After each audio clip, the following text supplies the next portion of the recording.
प्यारे बच्चों, hot of math classes में आपका स्वागत है। आज के इस वीडियो लेक्चर में हम पढ़ेंगे निर्देशांक ज्यामिति। तो इस चैप्टर को पढ़ने से पहले हम इससे कुछ बेसिक चीजों को समझते हैं। तो आइए शुरुआत करते हैं। जैसे हमारे पास एक कार्टेशियन प्लेन यानी कि चतुर्थांश दिया हुआ है।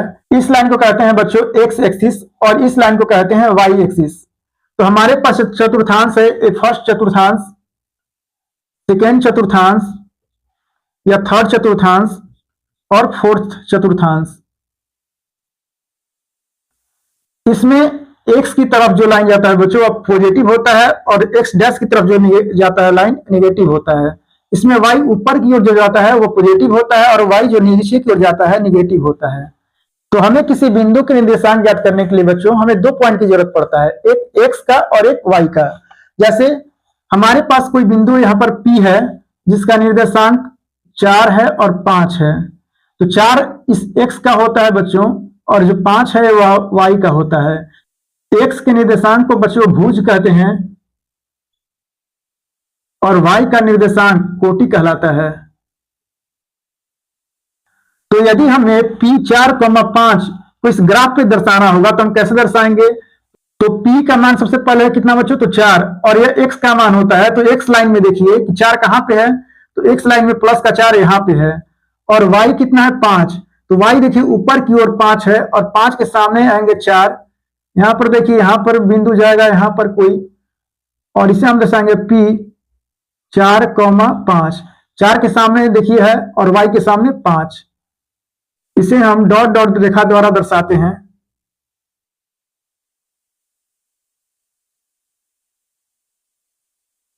और इसके निर्देशांक 4, 5 है। इस पूरे चतुर्थांश को बच्चों हम लोग कहते हैं कार्तीय तल।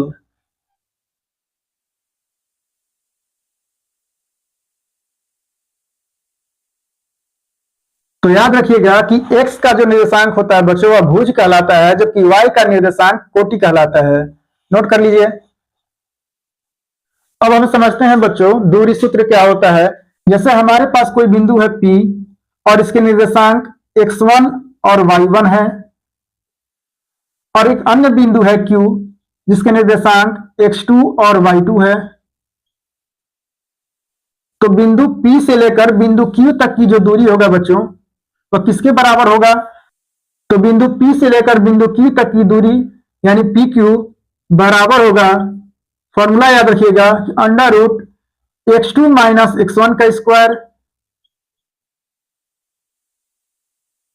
प्लस y2 माइनस y1 का स्क्वायर।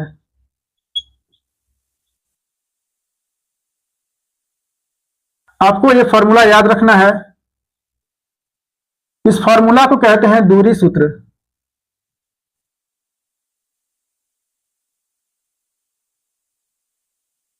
अब हम समझते हैं कि विभाजन सूत्र क्या होता है। उसको समझने से पहले आप इसको नोट कर लीजिए।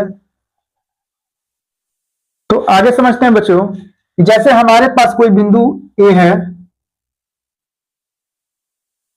इसके निर्देशांक x1 है और y1 है। एक अन्य बिंदु है जिसका नाम है B, इसके निर्देशांक x2 और y2 है। इन दोनों बिंदुओं को मिलाने वाली कोई रेखा पर कोई बिंदु P स्थित है और इसके निर्देशांक x और y हैं और यह P बिंदु इस AB रेखाखंड को M1 अनुपात M2 में तोड़ देती है। अतः विभाजन सूत्र क्या होगा बच्चों? तो विभाजन सूत्र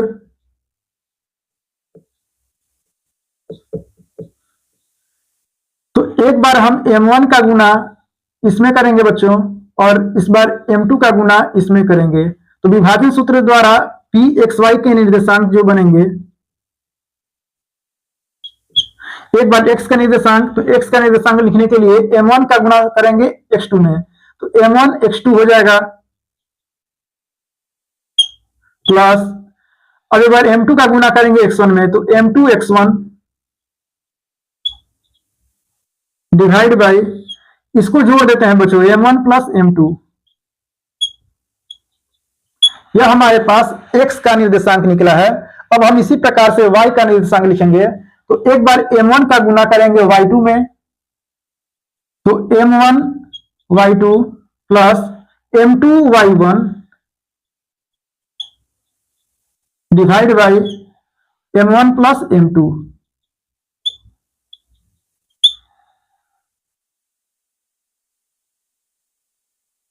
अतः विभाजन सूत्र होगा m1x2 प्लस m2x1 बटा m1 प्लस m2, यह x निर्देशांक होगा, और m1y2 plus m2y1 divide by m1 plus m2, यह y का निर्देशांक होगा। अगर यही रेखाखंड के अनुपात 1 में विभाजित करता बच्चों, जैसे हमारे पास एक रेखाखंड है A जिसका निर्देशांक है x1 y1, एक अन्य पॉइंट है B जिसका निर्देशांक है x2 y2, इसके बीच कोई बिंदु P स्थित है जिसका निर्देशांक xy है,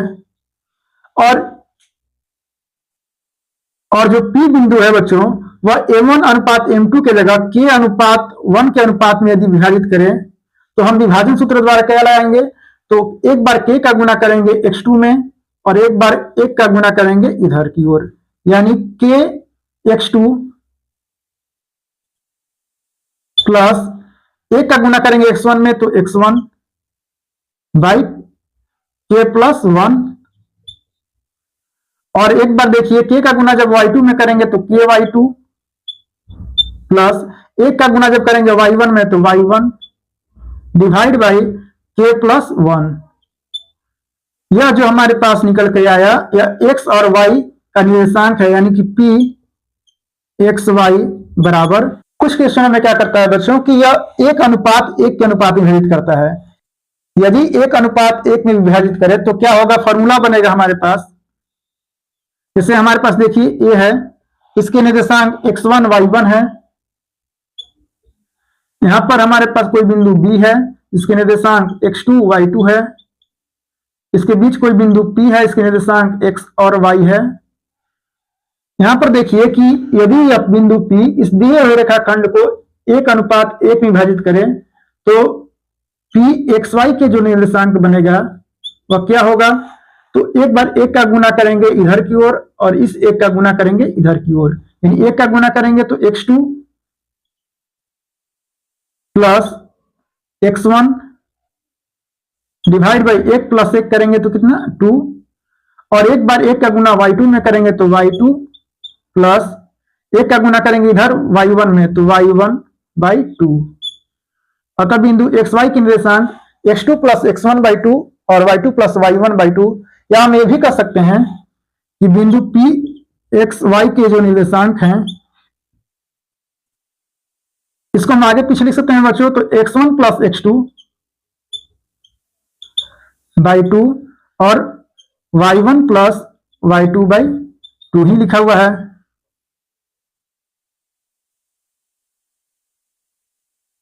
नोट कर लीजिएगा। तो आगे समझते हैं बच्चों, हमारे पास ABC एक त्रिभुज है जिसमें A के निर्देशांक x1 y1 है और B के निर्देशांक x2 y2 है तथा C के निर्देशांक x3 और y3 है। तो इन निर्देशांकों का प्रयोग करते हुए हमें इस त्रिभुज का क्षेत्रफल निकालना है। तो इस त्रिभुज का क्षेत्रफल निकालने का एक फॉर्मूला होता है बच्चों कि त्रिभुज ABC का जो क्षेत्रफल होता है वह होता है 1/2 ब्रैकेट, आप एक कोड याद रखिएगा कि 23 31 12, इन कोड का प्रयोग करते हुए हम इसका फॉर्मूला लिखेंगे।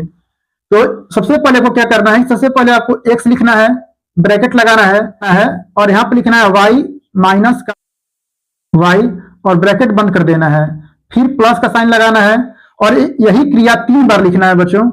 एक बार और लिखते हैं x bracket y minus y फिर plus x bracket y minus y। अब इस ब्रैकेट को बंद कर देना है। उसके बाद क्या करना है बच्चों कि आपको x है, शुरुआत में जो x है इस पर 1 लगा देना है, इसके बाद 2, इसके बाद 3, उसके बाद जो इस ब्रैकेट में जो बच जाता है बच्चों इस फॉर्मूला का प्रयोग कर देना है, यानी कि यहां पर 2 आएगा, यहां पर 3 आएगा और इसके बाद फिर यहां पे 3 आएगा और इसके बाद है 1, इसके बाद फिर है 1 और इसके बाद है 2, यानी त्रिभुज ABC का जो क्षेत्रफल होगा बच्चों वह होता है 1/2 bracket x1 bracket y2 minus y3 plus x2 bracket y3 minus y1 plus x3 bracket y1 minus y2। तो इस फॉर्मूला का प्रयोग करते हुए हम इस त्रिभुज का क्षेत्रफल निकालेंगे। ये फॉर्मूला याद कर लीजिएगा। तो आज के लिए सिर्फ इतना ही, मिलते हैं नेक्स्ट वीडियो में। धन्यवाद।